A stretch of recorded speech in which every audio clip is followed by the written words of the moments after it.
Olá, pessoas e pessoas, sejam muito bem-vindos à nossa segunda aula da nossa disciplina, tá bom?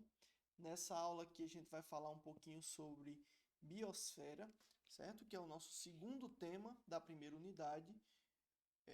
E aí a gente vai falar um pouquinho sobre como que funciona, basicamente, como que se organizam os, né, os ecossistemas do nosso planeta, as especialidades, as especificidades dos ecossistemas do nosso planeta. Tá bom? Esses aqui são os nossos conceitos da aula. Essa aula ela é um pouquinho mais curta do que as demais, tá bom? Ela é uma aula mais curtinha, eu vou tentar condensar ela um pouquinho mais, eu espero que eu consiga. Mas esses são os três conceitos da aula, tá? O nosso primeiro conceito é que os biomas terrestres eles são caracterizados pela forma de crescimento dominante de sua vegetação, tá bom? A gente vai ver um pouquinho sobre isso, que basicamente a vegetação é o que caracteriza um bioma terrestre, certo? As zonas biológicas nos sistemas de água doce estão associadas com velocidade, profundidade, temperatura, transparência e composição química da água. Então a gente vai ver que nos sistemas de fluxo de água continentais, né, nos sistemas de água doce, essas variáveis aí vão estar influenciando as zonas biológicas dos ecossistemas aquáticos de água doce.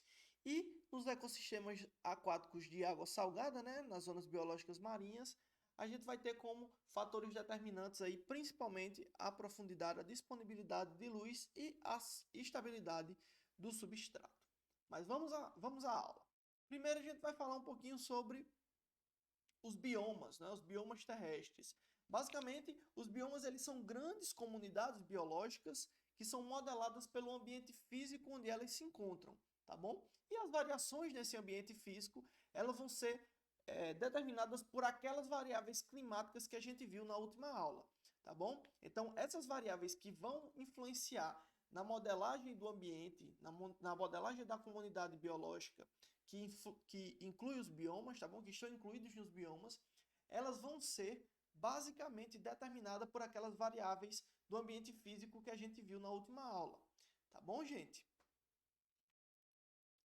Os biomas eles são caracterizados, como a gente viu no slide anterior, basicamente pelos padrões da vegetação que eles apresentam, tá bom? Então a gente vai caracterizar os biomas pela visão que a gente tem da vegetação, do tipo da vegetação, tá bom? O tamanho, a morfologia, quais são as espécies de vegetais que tem naquela área, quais são os padrões de crescimento e outros padrões e fatores fisiológicos desse ambiente, tá bom? Aqui a gente tem alguns exemplos, esse exemplozinho aqui vocês vão encontrar lá no livro do Caim, tá certo? No livro de ecologia do Caim. E aqui a gente tem tipos de vegetais e aqui de lado escrito o tipo de ambiente que esse vegetal ele predomina, tá bom? Então aqui, por exemplo, a gente tem esses arbustos esclerófilos, né? Esses arbustos esclerófilos, eles vão ter folhas coriáceas rígidas, né? Vocês vão ver aí lá na botânica que são folhas mais duras, que são folhas que são mais difíceis de você dobrar, tá bom? E essas folhas, essas plantas, elas são tradicionalmente aí encontradas em climas sazonalmente secos, em climas úmidos e quentes ou em climas frios, tá bom? E aqui a gente vai ver, por exemplo, essas árvores decíduas. Árvores decíduas são árvores que perdem as folhas em um período do ano, né? Geralmente o famigerado outono, quando as folhas caem, o frio desce e aqui dentro desse amor que me aquece, que acalma o meu coração lá do Sandy Júnior.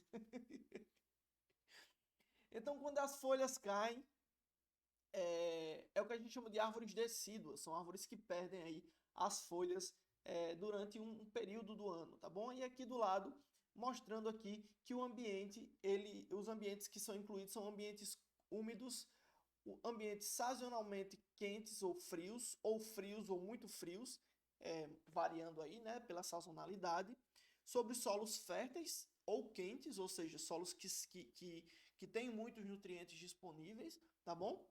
Ou em ambientes sazonalmente secos e úmidos, certo? E aí vocês vão ver cada um dos tipos de vegetais e os ambientes que eles estão inseridos, tá bom? Então deem uma analisadinha, deem uma olhadinha aí no livro de vocês sobre cada um desses tipos de vegetação. Mas aí eu estou falando aqui para vocês que a vegetação é o que caracteriza o tipo do bioma, né? Aí você pergunta, mas Iberê, que já assistiu o Manual do Mundo, conhece essa fala do Iberê, né? Aí você me pergunta, mas professor, por que as plantas caracterizam os biomas ao invés dos animais? Por quê, gente? Por que os animais não caracterizam os biomas ao invés da vegetação, né? Então a gente usa a vegetação, por que a gente não usa os animais?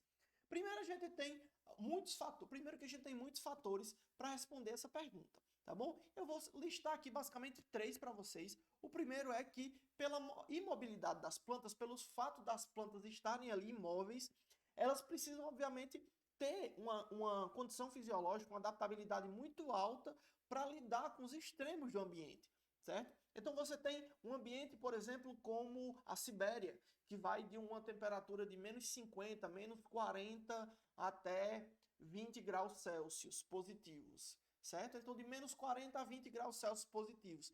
É uma variação muito grande de temperatura, não é? Então você tem plantas muito específicas, tem uma vegetação muito específica e muito bem adaptada àquela condição climática ali, certo? Vocês vão ver isso lá na aula de evolução, que a condição do ambiente é o que exerce uma pressão evolutiva, principalmente, para que esses animais e plantas e fungos enfim, todos os organismos se adaptem àquelas condições, certo? Então as plantas, pela imobilidade delas, elas precisam ter aí um intervalo adaptativo muito alto, certo? E, além disso, obviamente, as plantas, elas são muito mais visíveis ou visualizáveis no ambiente do que os animais, né? Então, quando você chega no ambiente, é muito mais fácil você ver que tem essa planta, aquela planta, aquela planta, do que você ver que tem aquele bicho. Por quê? Porque os bichos se escondem, né? Então os bichos, obviamente, eles não vão estar sempre à disposição da nossa visão. Então é muito difícil a gente visualizar animais em campo, o que não acontece com plantas. Plantas a gente vê muito facilmente no ambiente, tá? Além disso, os animais eles têm aí as táticas, né, de migrar ou de buscar alternativas de maneira móvel para amenizar os extremos do ambiente. Então o animal ele pode forragear no sol, ele pode optar por permanecer na sombra, ele pode migrar de uma área para outra área. Então os animais eles vão ter algumas condições que tornam eles como é que eu chamo? Suficientemente adaptáveis a vários tipos de condição, mas eles vão ter aí essa oportunidade de conseguir migrar entre um ambiente e outro, fazendo com que ele possa ocupar mais de um tipo de bioma, tá certo? Então, essas 3 principais razões, né? A gente tem outras razões aí que vão responder essa pergunta de por que a gente usa plantas para caracterizar biomas ao invés de animais. Então, essas perguntas, essas respostas aí são algumas que a gente pode usar para responder, tá bom? Os biomas terrestres, eles basicamente vão refletir padrões de precipitação e temperatura, que é o que a gente viu lá na nossa aula anterior, né? Esses padrões de precipitação e temperatura de acordo com as condições ambientais do nosso planeta, tá bom? Nessa imagenzinha aqui, a gente tem um gráfico onde aqui no eixo Y a gente tem a temperatura média anual e aqui no eixo X a precipitação média anual, né? E aqui nesse triângulo aqui a gente tem a distribuição de tipos de biomas de acordo, obviamente, com a temperatura média e a média de precipitação anual em centímetros, tá certo? E aqui em graus Celsius a temperatura.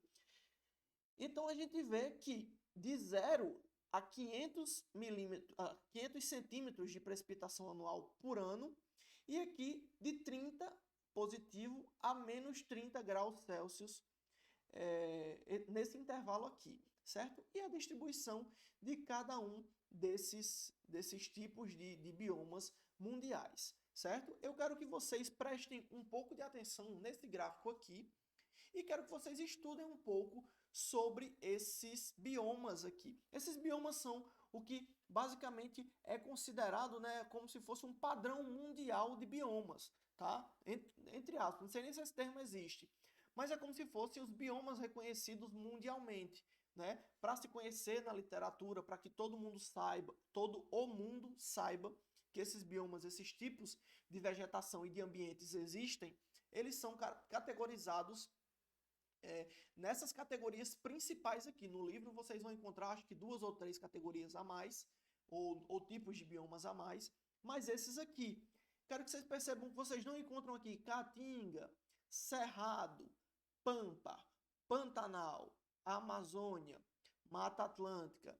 Vocês não encontram esses biomas escritos aqui, porque se vocês repararem, os biomas o que a gente considera os biomas brasileiros, eles estão inseridos aqui dentro desses biomas, né? Então a gente vai ver que vocês vão ver aí no livro de vocês que os biomas brasileiros eles estão inseridos dentro desses biomas aqui.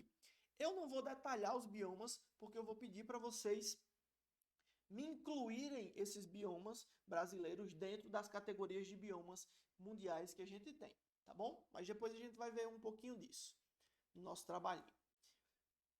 Então, seguindo aqui a nossa aula, as atividades humanas, elas afetam as distribuições de biomas mundialmente, né? Então, o uso do solo aí, todos esses fatores que eu estou demonstrando aqui nesse textinho de baixo, esses fatores, obviamente, afetam as condições da vegetação do local e, obviamente, alteram o ambiente. Vocês concordam comigo que quando a gente tem uma floresta úmida, e você vai lá e desmata ela, como por exemplo estão fazendo, sei lá, no Pantanal ou fazendo na Amazônia. Você desmata ela a partir daquelas alterações na vegetação que a gente viu na aula anterior. Isso vai afetar a forma como o ambiente interage com as variáveis ambientais que estão sendo disponibilizadas para ele, porque a gente já viu isso na última aula, né? Quando você desmata, você muda a condição de temperatura, você muda a condição de evapotranspiração do ambiente, você muda a condição de reflexão da luz do sol naquele ambiente, então você afeta a temperatura do ambiente por causa desses fatores todos, tá bom? Então, se você, com desmatamento, você altera as condições do ambiente, obviamente, você, como ser humano, né, afetando essas florestas, você vai ter uma influência pesada aí nas distribuições de biomas mundiais. Essa imagenzinha aqui, ela mostra muito claramente a distribuição do desmatamento em Rondônia, lá no norte do nosso país, né? Então essa imagem aqui, ela mostra como que em 26 anos Rondônia perdeu muito da sua vegetação nativa, tá certo? Então ela inicia aqui em 19 de junho de 1975, com essa imagem de satélite, que vocês não veem nenhuma derrubada, nada visível. Aqui, só 11 anos depois, a gente já vê uma estrada passando, né? Isso aqui é uma estrada, uma rodoviazinha. Não sei se é uma rodovia, mas enfim, é uma estrada, certo? E para as laterais a gente já tem porcentagens, no caso taxas, parcelas de desmatamento, tá? Formando essa estrutura aqui que a galera chama até de espinha de peixe, tá bom? E aqui, quase 20 anos depois, né, 18 anos depois, muito disso aqui já havia sido desmatado. E aqui, em 2000, apenas 26 anos depois, em 2001, a gente tem toda essa área aqui verde clara. Tudo isso aqui já foi desmatado, tá certo? Então, isso aqui para mostrar como que a influência antrópica, a influência do ser humano e a ganância, ela pode acabar com um ambiente plenamente estabelecido por milhares de anos, milhões de anos, em poucos anos, tá bom? Às vezes até meses, às vezes até dias, ok? As comunidades biológicas, elas também vão variar em diferentes altitudes, né? Como a gente viu na aula anterior, à medida que a gente sobe a altitude, à medida que a gente sobe uma montanha, a gente vai ter mudanças, variações entre os ambientes, né? Então a gente vai ter hábitats diferentes ou microhábitats diferentes em altitudes diferentes dessas montanhas, certo? Então aqui a gente tem essa tabelinha aqui embaixo mostrando aqui como que funciona, como que varia isso, tá bom? Então na montanha anterior, na zona de montanha inferior, né? Na parte mais baixa da montanha, uma altitude aí de 1.500 metros de altitude, a gente vai ter uma temperatura média anual de 9 graus Celsius, certo? A gente vai ter uma temperatura média anual de 9 graus Celsius e uma precipitação média anual de 450 milímetros. Então aqui a gente, quando sobe para a zona montana de 2.400 metros, apenas 900 metros acima da altitude de montana inferior, a gente vai ter aí uma temperatura média anual caindo 3 graus Celsius e meio, tá bom? E o padrão de precipitação média anual também vai subir aí 250, 150 milímetros, que obviamente a 3.000 metros de altitude, 3 quilômetros de altitude, essa temperatura já vai cair para 2 graus Celsius e meio. E menos 3 graus Celsius e meio a 3 quilômetros e 700 metros de altitude, com a precipitação média anual também subindo. Por que eu estou mostrando isso aqui para vocês? Para vocês verem como que isso varia. Por exemplo, de 9 para menos 3,5, dá 12 graus e meio de variação média anual de temperatura, apenas subindo aqui 1.700, né? 1.700 metros, tá vendo? 1.700 não, gente. Peraí, tô parecendo a Dilma. 2.200 metros, quase que eu não calculo isso aqui de cabeça. Mas é isso aqui, então subindo aqui 2.200 metros de altitude, a gente tem uma variação de 12 graus Celsius e meio, tá bom? Então, obviamente, essas altitudes diferentes, elas vão trazer para a gente condições ambientais diferentes e, obviamente, espécies diferentes que toleram essas condições com uma perícia maior, tá bom? Com adaptabilidade, com adaptação mais eficiente para cada um desses tipos de ambiente, ok? Aí a gente vai entrar aqui nas zonas biológicas aquáticas, tá certo? Então a gente viu aí que o ambiente terrestre ele vai ter algumas variações aí, principalmente relacionadas aí à vegetação, né? Que a vegetação vai refletir, vai caracterizar esses ambientes. E a gente viu aí que todas aquelas variáveis ambientais que a gente viu na última aula, elas influenciam na forma como que o bioma ele vai estar distribuído no ambiente terrestre, certo? Aqui a gente vai entrar no ambiente aquático falando um pouco primeiro sobre o ambiente aquático continental, né? Que é o ambiente aquático de água doce. Beleza? Então a gente vai ver aí o conceito que é que as zonas biológicas de água doce, elas estão associadas principalmente à velocidade da água, à profundidade, à temperatura, à transparência e à composição química da água, certo? Com relação à velocidade, a gente fala um pouco da força da corredeira, da força do fluxo da água, não é? Então a gente sabe, vocês vão ver que espécies diferentes, né, elas possuem diferentes adaptações para velocidades diferentes da água, né? Então, espécies que ocupam mais a parte do meio da água ali, né, a parte pelágica da água, aquela zona pelágica ali, onde a água está correndo com mais força, né, com mais velocidade, elas vão ter adaptações, né? Geralmente a gente vai ter ali peixes ou outros organismos natantes, né, que conseguem vencer essa corredeira ou que conseguem se esforçar para vencer o fluxo de água, tá bom? E obviamente nas partes mais fundas, onde a velocidade da água é menor, tá bom? A gente vai ter espécies que são mais adaptadas àquelas profundidades ou aquele fluxo de água, tá certo? A profundidade, obviamente, enfim, da superfície da água até o solo, né, até o substrato. Então a gente vai ter aí, obviamente, a profundidade influenciando nas espécies, nas zonas biológicas. Então, quanto mais fundo, a composição de espécies vai mudando, tá certo? De forma que, como eu falei para vocês, a parte superior do rio, a parte da superfície do rio que corre, ela tem um fluxo de velocidade maior do que o fundo. Então, a água que está passando em cima, ela corre mais rápido do que a água do fundo. Então, à medida que você vai descendo em profundidade, a velocidade da água vai ficando menor. A temperatura, né, que vocês sabem o que é, a temperatura ela também vai variar de acordo com a coluna d'água, tá bom? E também diferentes corpos d'água vão ter diferentes temperaturas.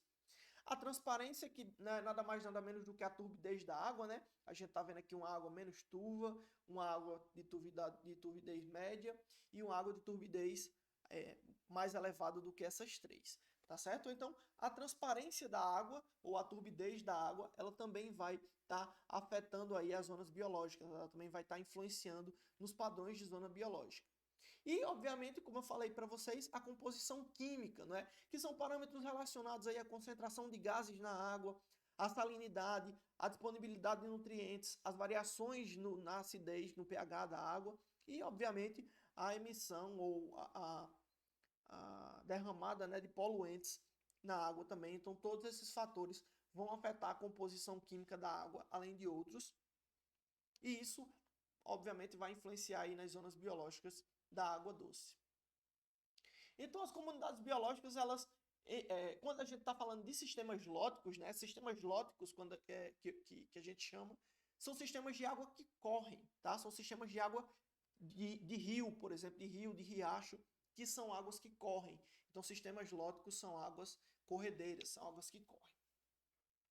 Elas variam, obviamente, aí com o tamanho da corrente e, obviamente, com a localização do canal, certo? A gente vai, quem já viu rios aí, quem acompanha aí o fluxo de rios, sabe que geralmente os rios, eles têm pequenos fluxos no início, né, que vêm das cabeceiras, que vêm das nascentes, certo? E geralmente estão em altitudes maiores, eles nascem aí em locais mais altos e, obviamente, vão correndo à medida que a altitude vai baixando, certo? Quando você tem aí dois cursos de primeira ordem, que é o que a gente chama esses cursos iniciais, certo? Os cursos de cabeceira, os cursos de nascente iniciais. É o que a gente chama de cursos de primeira ordem, tá bom? Quando dois cursos de primeira ordem se unem, a gente vai ter cursos de segunda ordem e eu não vou cansar vocês com isso, assim sucessivamente, tá certo? Então, à medida que esses cursos vão se unindo, cursos de primeira ordem se unem, faz um de segunda, dois de segunda se unindo, faz um de terceira, e assim sucessivamente, ok? Aí a gente vai ver aqui um pouquinho sobre a localização e o fluxo de água nos ambientes, tá certo? Então, como que se divide uma zona lótica, né? Zonas lóticas zonas de um sistema de rio, de um sistema aquático lótico, tá? Primeiro a gente vai ver um pouquinho da vegetação ripária, né? A vegetação ripária que a gente chama, essa vegetação que fica aqui na borda, certo? Essa vegetação, ela obviamente fornece aí para o ambiente detritos, né? Porque essa vegetação vai estar soltando ali folhas, vai estar soltando, enfim, detritos mesmo na água, tá bom? Detritos orgânicos, vai oferecer sombra também para os animais, de forma que muitas espécies ocorrem aqui se abrigando nas sombras dessa vegetação ripária, tá? A gente vai ter aqui canais e zonas, o canal, no caso, zonas diferentes na profundidade do rio, tá certo? A gente tem um canal principal, que não é nada mais, nada menos do que o centro, né? A parte onde a água está, tá certo? A parte onde a água corre, é o que a gente chama de canal principal, que é a parte onde ocorre o fluxo de água. A gente tem a zona bentônica, que não é nada mais, nada menos do que o substrato, o piso do rio, tá certo? E a gente tem a zona hiporreica, que a gente chama, que é essa zona aqui de lama, né? Essa zonazinha aqui onde estão acumulados aqui detritos e essa coisa toda, tá certo? E, obviamente, nessas diferentes camadas do sistema lótico, a gente vai ter, como eu falei para vocês, diferentes espécies que ocorrem, tá certo? Então, aqui no canal principal, onde o fluxo do rio ocorre, a gente vai ter geralmente organismos natantes, né, organismos que conseguem vencer aí a corredeira, que conseguem se movimentar com uma força maior, né? Então, não só vertebrados, mas alguns invertebrados que também têm alguma forcinha de se movimentar aqui, tá bom? Na zona bentônica, caminhando aqui, se alimentando dos detritos que se acumulam, a gente vai ter larvas de inseto, certo? Além de larvas de inseto, alguns crustáceos, como camarão e, enfim, esses crustáceos que ficam aqui. E na zona hiporreica a gente vai ter outros invertebrados microscópicos que vão ficar também se alimentando aqui dos detritos que estão depositados aqui na zona hiporreica, ok? A profundidade e a luz, elas influenciam aí as comunidades biológicas em lagos, certo? A gente viu aqui nessa parte aqui as zonas dos sistemas lóticos, né? Então, dos sistemas de rios. E, obviamente, a gente sabe que a gente tem corpos d'água que são poças, né? Que não correm, que são os lagos e lagoas, tá bom? Então, aqui, nesse tipo de ambiente onde a gente não vai ter corredeira, o que vai influenciar principalmente essas comunidades biológicas é a profundidade e a luz, certo? A profundidade, porque, como a gente já viu, em diferentes faixas, em diferentes localidades do corpo d'água, a gente vai ter espécies diferentes ocorrendo. Além disso, a luz, ela não entra completamente em muitos lagos, tá certo? Dependendo da turbidez da água, como a gente já viu, tá certo? A gente vai ter uma zona que a gente chama de zona fótica, que a gente vai ver um pouquinho mais sobre ela quando a gente for falar nos próximos slides de ambientes marinhos, de ambientes aquáticos marinhos, tá? A zona fótica é a zona até onde a luz entra no corpo d'água, tá? Porque a partir do momento, chega um momento na profundidade que a luz não chega mais.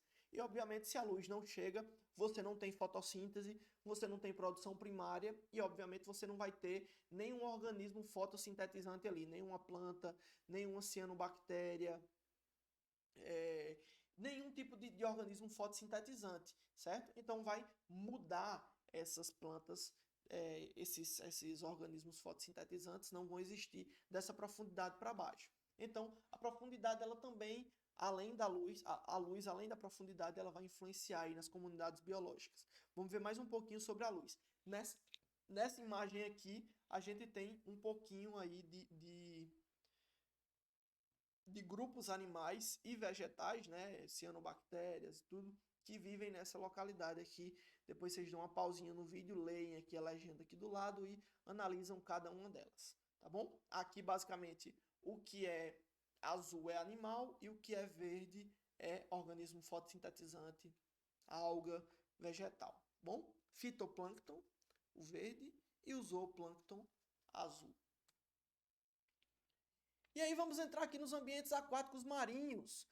A gente então vai ver basicamente os oceanos, né? Os oceanos, as zonas de transição entre rio e oceano. Então a gente vai ver um pouquinho sobre isso. Os oceanos, como a gente já sabe, não é novidade para ninguém, eles são absolutamente grandes, absolutamente gigantes, né? Vão ocupar aproximadamente 71% de toda a superfície do nosso planeta. Então vai ser tudo oceano.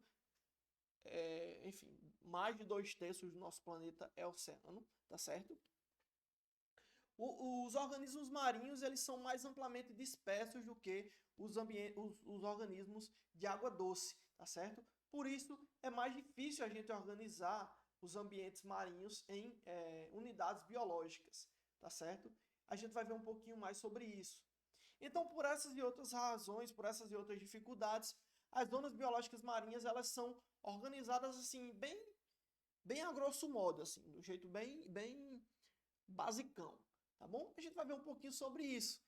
Aqui a gente tem todas as zonas que são organizadas maritimamente, certo? Aí você diz assim, mas professor, nos slides que você mostrou lá de água doce, tinha muito menos do que isso, então aqui está mais organizado. Certo, mas aí quando a gente compara a proporção de corpos d'água e de complexidade do ambiente, né? Obviamente a gente vai ter aqui um pouquinho, alguns nomes a mais, mas nada também extraordinário, certo?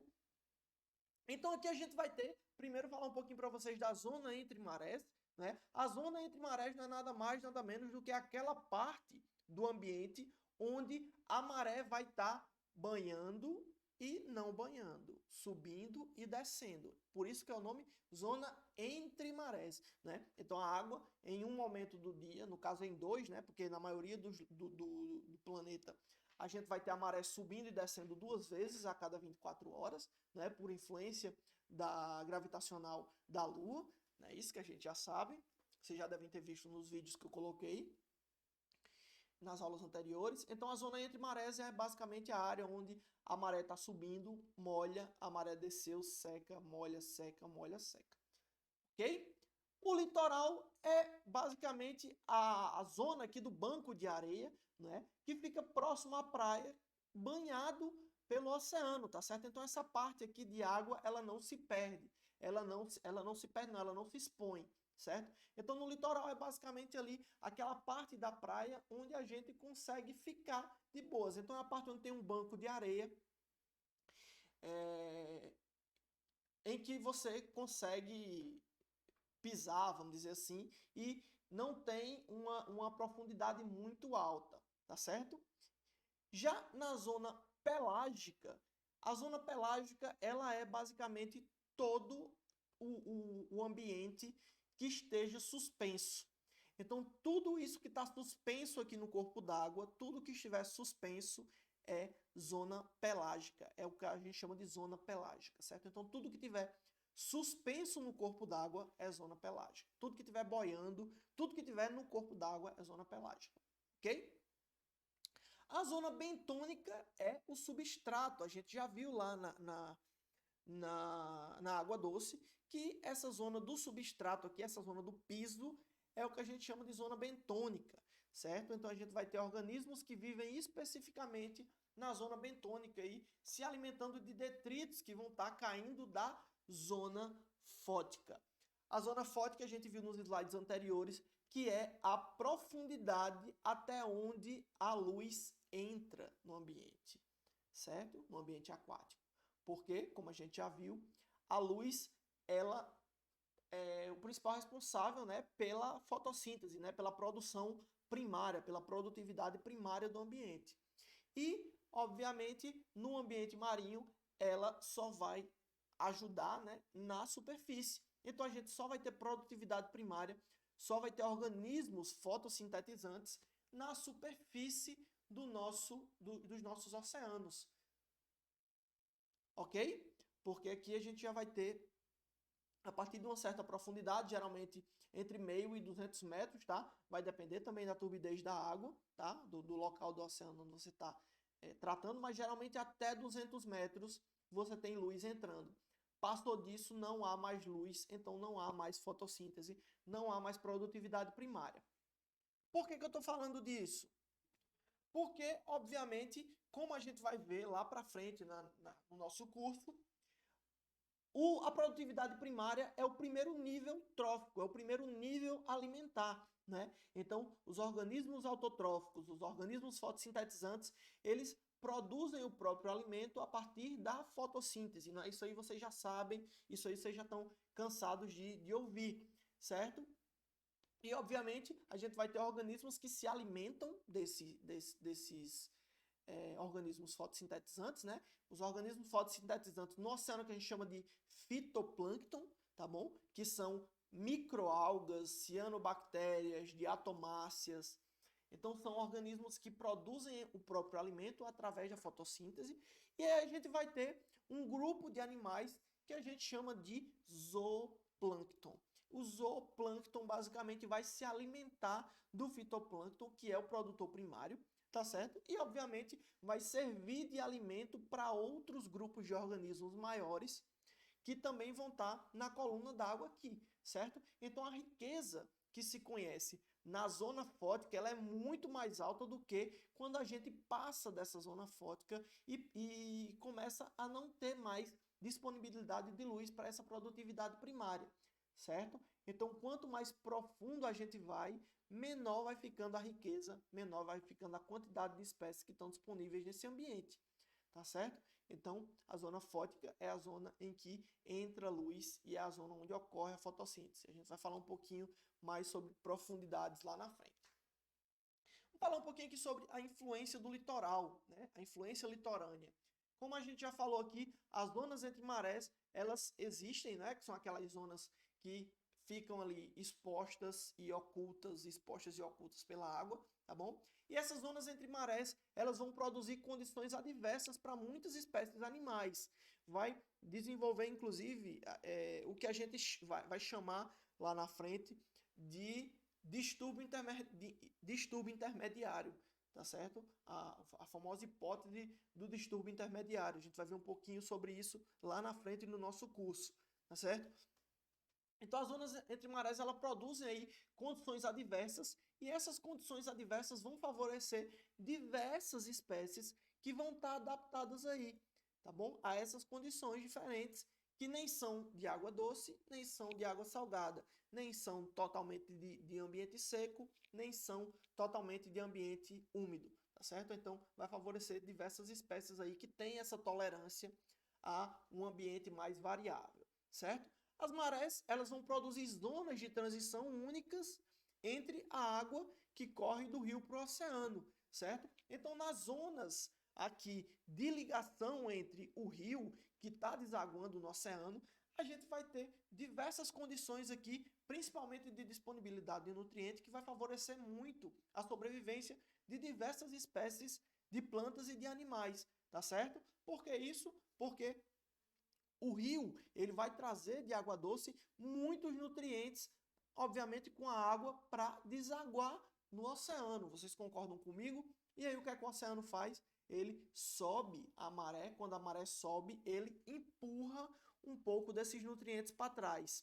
Então, essa zona aqui de estuário, né? Isso aqui é o que a gente chama de estuário. Essa zona de estuário é uma zona extremamente rica em nutrientes, e nutriente é um fator limitante para a produtividade primária e, obviamente, para a sobrevivência de outros organismos, tá bom? Então, essa zona, como é extremamente rica em nutrientes, porque o rio vem trazendo nutrientes e o oceano sobe a maré e empurra um pouquinho para trás. Então, o nutriente, obviamente, muito nutriente vai para o oceano, mas muito do nutriente fica preso aqui nessa zona de estuário, tá bom? E isso aumenta muito a produtividade dessas áreas, tá certo? Essas zonas, como eu já falei para vocês, elas oferecem aí condições de salinidade e disponibilidade de nutrientes únicas. Como vocês já sabem, essas zonas, elas são de água doce misturada com água salgada. Então, muitos organismos que são tolerantes à água doce e que estão no mar, utilizam essas zonas de estuário, que são zonas onde o fluxo de água é mais baixo, tá bom? A velocidade da água é mais baixa. Utilizam essa zona aqui para desovar, para ter seus filhotes. Golfinhos adoram estuários, tá bom? Para ter seus filhotes, porque é uma zona, primeiro, que tem um fator estressor, né? A água não é tão salgada quanto a água do oceano, então não são todos os organismos que toleram essa condição. E aí os organismos que toleram optam por desovar, por desaguar, por parir nessas localidades, por causa da calmaria e da oportunidade maior de desovar, de ter seus filhotes, sem precisar se preocupar tanto com o predador, tá bom? Então, é uma área importantíssima. E nós temos um desses tipos de área no nosso país, que é muito famoso, que é o mangue, né? O mangue não é nada mais nada menos do que um grupo, né? Uma composição de tipos de plantas, de espécies de vegetais, que tem essas características dessas raízes aqui, né? Que são raízes aéreas e que acumulam também nutrientes nessas raízes. E o mangue oferece para esse ambiente aqui diversas vantagens, entre elas a oxigenação da água, né? A oxigenação do solo, porque como o solo é alagado, quando o solo é alagado, ele geralmente dificulta o crescimento de espécies de plantas que, obviamente, precisam de oxigênio para sobreviver, né?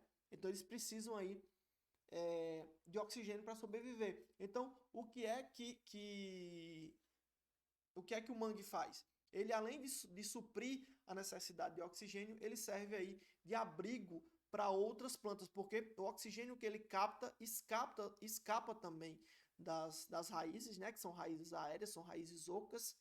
Esse oxigênio escapa e acaba servindo de aporte para as plantas que estão crescendo aqui embaixo nesse ambiente, tá bom? Além disso, o mangue ele serve aí de abrigo para diversas espécies animais, além de ser um ambiente extremamente nutritivo. Então, toda essa área aqui de manguezal, a área de estuário onde ocorrem os manguezais são áreas extremamente ricas em nutrientes, tá bom? Além disso, a própria oxigenação da água, porque geralmente ambientes de estuário muitas vezes são ambientes com a água muito turva e com uma disponibilidade de oxigênio muito baixo, porque a densidade da turbidez da água é muito alta. Então, esse oxigênio escapando das raízes do mangue, ele também escapa para a água e serve de material de respiração, né? De gás de respiração para organismos que vivem nessa área aqui, certo? E como eu falei para vocês, além de servir muito de abrigo para diversas espécies animais que ocorrem nessas áreas aqui, certo? A zona rochosa, que também ocorre entre marés, ela também é um substrato estável extremamente importante e de condições variáveis para diversos organismos, tá bom? Então essa zona aqui entre marés, como eu já falei para vocês, são zonas onde a água vai estar constantemente cobrindo e descendo, cobrindo e expondo, cobrindo e expondo.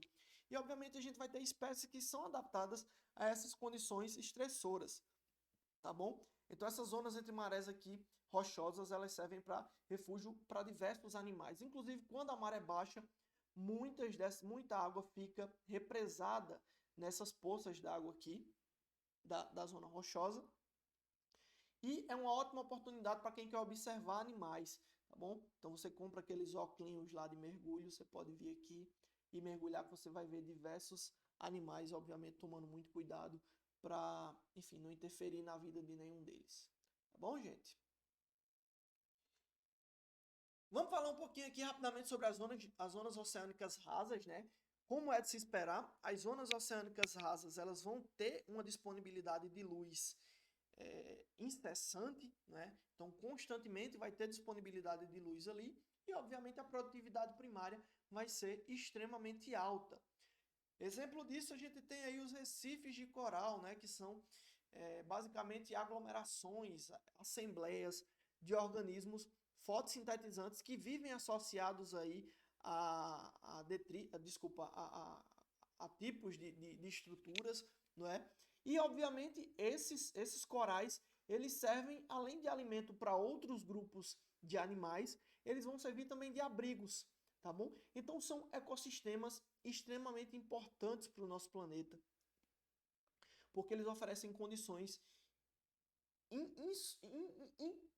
indiscutivelmente, quase não sai a palavra, indiscutivelmente importantes, não só para essas espécies, mas para a própria região costeira, tá certo?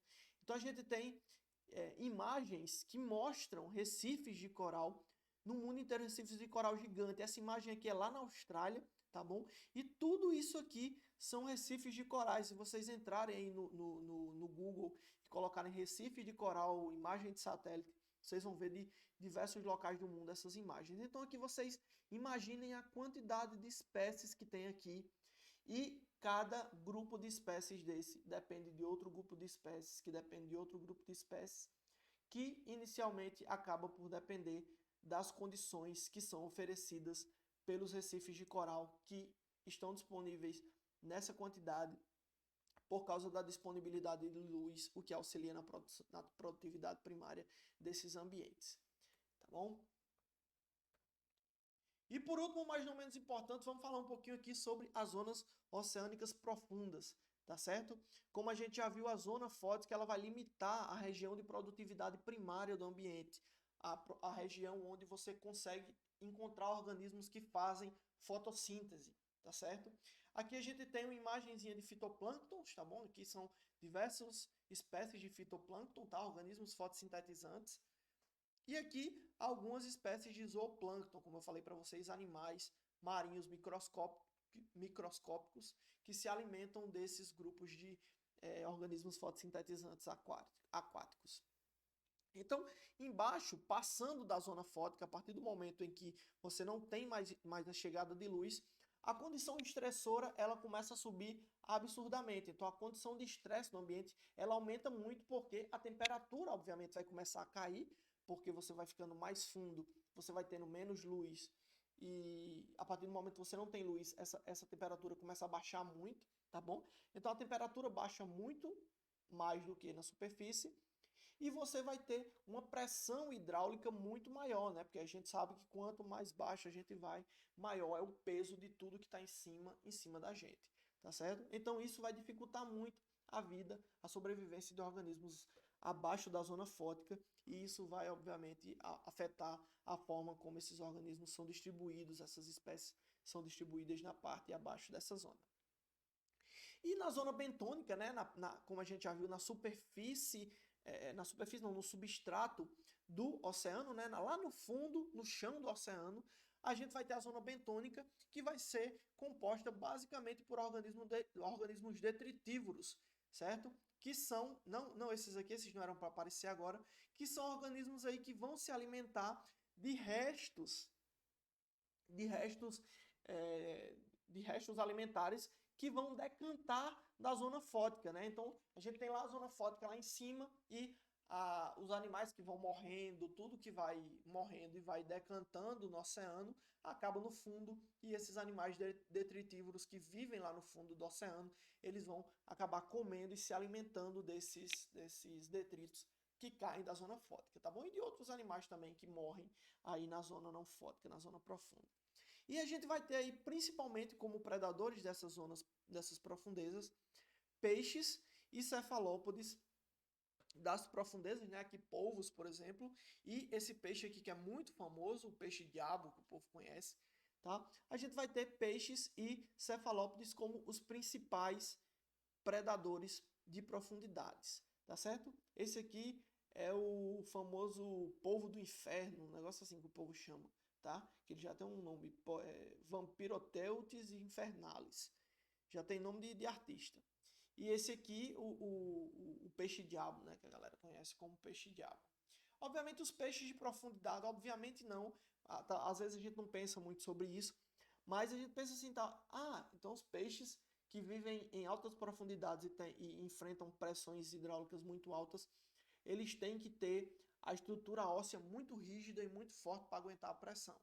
Na realidade, é o contrário.